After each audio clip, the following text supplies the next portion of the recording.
내년 3월 에어부산과 에어서울이 사라집니다. 진에어라는 이름 하나로 통합되는 건데요. 이게 단순한 합병이 아니라 대한항공 아시아나 합병의 마지막 퍼즐이거든요.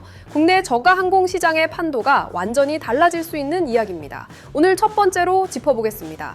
어제 한진그룹 산하 저비용 항공사 3곳이 동시에 이사회를 열었습니다. 진에어, 에어부산, 에어서울이 3사 합병안을 승인했습니다. 합병 계약도 정식 체결됐고요. 합병 후 존속하는 법인은 진에어입니다. 에어부산과 에어서울은 진에어에 흡수 합병되는 구조예요.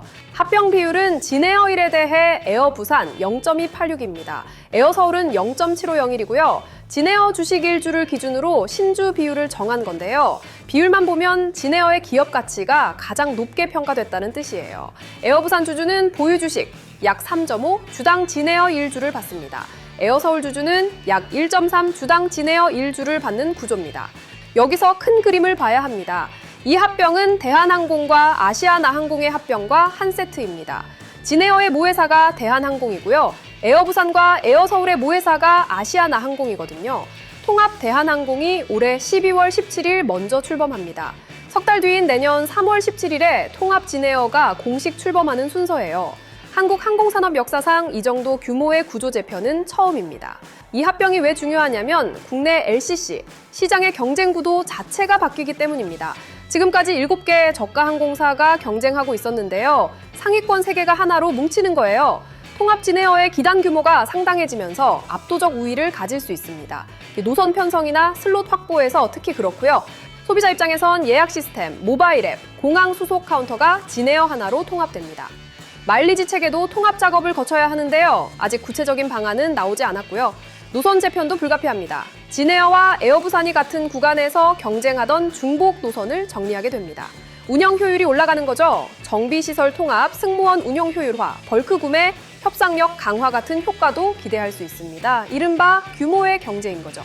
다만 경쟁자가 줄어든다는 건 가격 경쟁이 약해질 수 있다는 뜻이기도 합니다. 특정 노선에서 사실상 독과점에 가까운 상황이 만들어질 수도 있고요. 공정거래위원회가 이 부분을 어떻게 판단할지도 관전 포인트입니다. 앞으로의 핵심 변수는 12월 임시 주주총회입니다. 세 회사 모두 주총을 통과해야 합병이 확정되는데요. 특히 에어부산은 상장사라서 소액 주주들의 반응이 중요합니다. 합병 비율에 이의를 제기하며 주식 매수 청구권을 행사할 수 있거든요. 이 물량이 많아지면 합병 비용이 증가하니까요. 주총 의결 결과가 합병의 향방을 가르는 첫 번째 관문이 될 겁니다.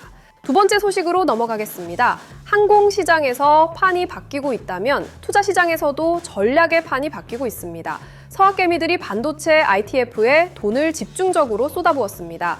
지난 14일부터 20일까지 일주일간의 이야기인데요.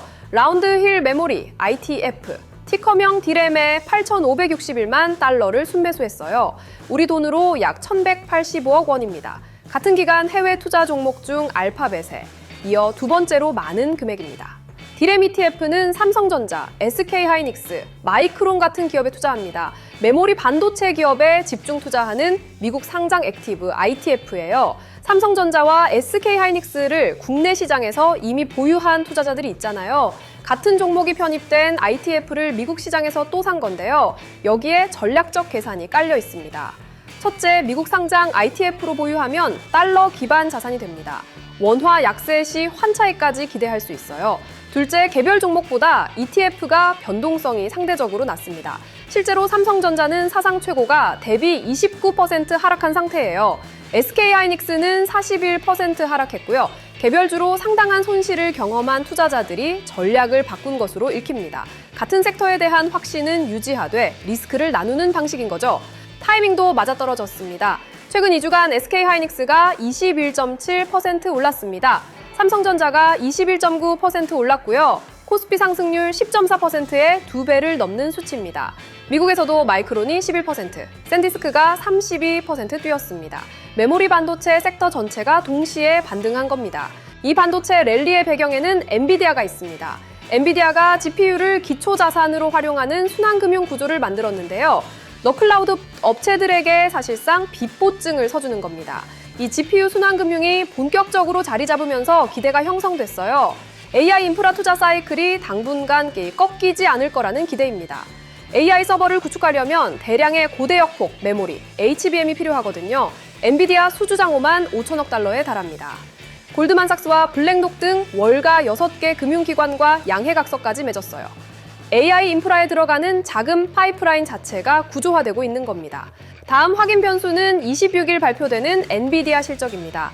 기대치가 상당히 높게 형성돼 있는 만큼 실적이 부합하면 랠리가 연장될 수 있어요. 가이던스가 실망스러우면 되돌림이 올 수 있는 분기점이고요. 데이터 센터 부문 매출과 차세대 블랙웰 칩 출하 전망이 핵심 체크 포인트가 될 겁니다. 세 번째 소식입니다. 엔비디아 실적을 기다리는 미국 증시, 지금 어떤 상황인지 짚어보겠습니다. 21일 뉴욕 증시는 반등으로 마감했습니다. 다우존스가 0.98% 올라 42,654포인트를 기록했습니다. S&P 500은 0.43%, 나스닥은 0.44% 상승했고요. 이날 시장을 끌어올린 건 예상보다 강한 미국 서비스업 지표였습니다. 5월 미국 서비스업 활동이 20개월 만에 가장 빠른 속도로 성장했어요. 서비스업이 미국 GDP의 70% 이상을 차지하는 만큼 중요합니다.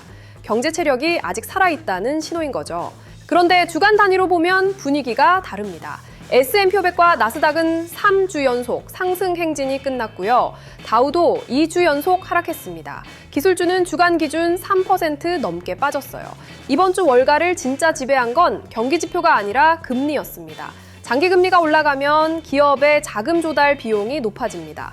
미래 이익의 현재 가치가 낮아지면서 주식 밸류에이션에 하방 압력이 생기거든요. 특히 성장주 비중이 높은 나스닥의 타격이 크고요. 미 재무부가 19일에 장기 국채 바이백 규모를 발표했습니다.